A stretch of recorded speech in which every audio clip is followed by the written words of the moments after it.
Resistance is futile. Fun fact, I love Star Trek Voyager.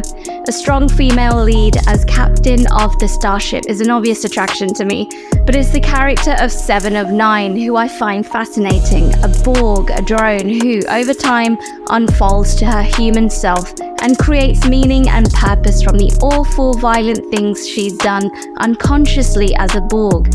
Her story is a process of self-discovery. Her transformation mirrors the awakening that happens to a yoga sadhaka. It is a waking up of viveka, the inner faculties of discrimination. No different to a colonized mind and body awakening to her true self, her authentic nature, transcending her limitations and unfolding to a reality that aligns with the natural, rhythmical forces in the world, dharma, if you will. When you start to unfold to your authenticity and true inner voice, more and more your identity begins to change. This is when the hive mind, Borg Central, will want to increase its grip, attempt to pull you back into its fold, back to the version of you wearing multiple masks, given by other people, your conditioning. This is when you'll want to give up, when you feel like the world and other people are against you. Mind you, these will be the people closest to you because you threaten who they are. They're not as brave as you to remove the mask and create yourself over and over again. No, they love being mediocre. They love to keep you as small as they are. Their bullying and criticisms are reflections of deep cowardice. No pretty way to put it. They project upon you their primal fears of separating from the collective, the hive mind. Don't stand out, don't shine, don't give them a reason to talk about you, don't you dare act differently to us. In other words, who the F are you to be your true, powerful, unique self? Resistance is futile, they will tell you. This is a voice of the collective, the unconscious collective, the sheep, the sleepwalkers. Life to them is just their five senses controlling everything they see and do and say. Nothing is actually in their control, so they resort to try and control you. What an exhausting way to live. And that's not your life. From a young age, you've noticed other forces at work. You're deeply spiritual and intuitive. And without these drones holding you back, you see the magic in life. Without the deep pain that these sleepwalkers project upon you, you love life deeply because there is something that sustains you that can never be taken away. My experience identifies this as dharma. You've had it hard, sensitive soul that you are. You feel like life fucks you over again and again, but this is your awakening. How many can say they've been destroyed and reborn over and over again?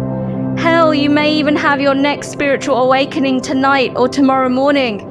Such are your big emotions and awakeness to life. The only resistance that is futile is literally the resistance to claiming who you truly are, what you're here to do, be, live out, and most importantly, unfold to. What if all you had to do is answer the call to unfold, just like how yoga is realized? And it is a process of realization. Clarity is gained by realizing all that you are not, the removal of avidya maya. So too, your path and purpose is a process of realization. You don't just make it up, there is an inner knowing and you just have to recognize it and let it bloom. The creative process is how we nurture and grow it. This is why I always say, create a path through the darkness. Ironically, it's when we have reached rock bottom that we have the most agency, because the grief and pain of awakening breaks you open. Breaks what?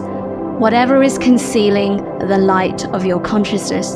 So the next time someone tries to dim your light, pull you back into the unconscious collective, the hive mind, recruit you back into being a Borg, happily tell them they can stick it where their nanoprobes don't shine.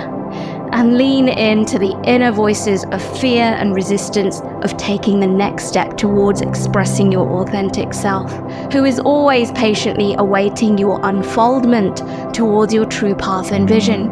I'll leave you with a quick transformative exercise. Here it is. Make a list of everything that you're avoiding, and I mean everything. You'll be surprised how just writing it all down brings immediate relief, because now all this stuff is no longer chewing on your worries and anxieties. After that, rearrange this list. You can begin with tasks that take up less time, or if you prefer, tackle the ones that you're avoiding the most. What do you find works out better for you? Rise up, warrior. Hi, it's Payal. I truly understand the pain of unsupportive relationships and environments, the impact it has on your spirit, on your daily life, on your mind and body. It's exhausting being in the matrix. But hey, there are others like you, and if you're ready to rise up and weave a new dream that speaks to your soul, if my perspective resonates with you, I invite you to work with me in my embodied clarity and vision mapping sessions. Build inner safety and trust, and awaken your powerful voice through dharmic modalities. The details are in the description box below.